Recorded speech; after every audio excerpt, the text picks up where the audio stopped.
এখন বিজেপি এসে কি করছে, ওদের মধ্যে প্রথমে বললো কাউকে নেব না, তারপরে বললো একটু ভালো আর মন্দ দু রকমের তো আছে, ভালোদেরকে নেব খারাপদেরকে নেব না, তারপরে বললো ঠাকুর রামকৃষ্ণ বলেছেন, মা সারদা বলেছে, সীমা বলেছেন, কে ভালো কে মন্দ সবাই তো মানুষ, সবাই চলে আসো।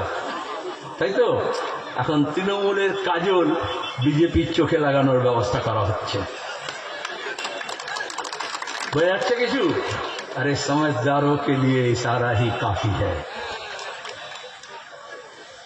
এইটা হচ্ছে বড় আইন নেই আমাদের।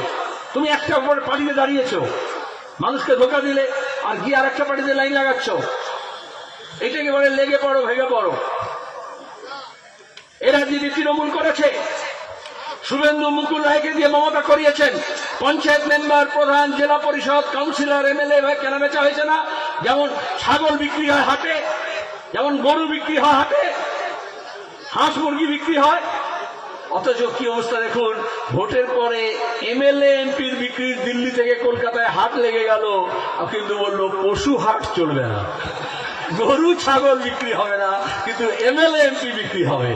তার মানে তৃণমূলের এমএলএ এমপি হচ্ছে আসলে উন্নত মানের গরু বা উন্নত মানের ছাগল, এই জন্য ওইটার বাজার এখন ব্যাপক জমে গেছে।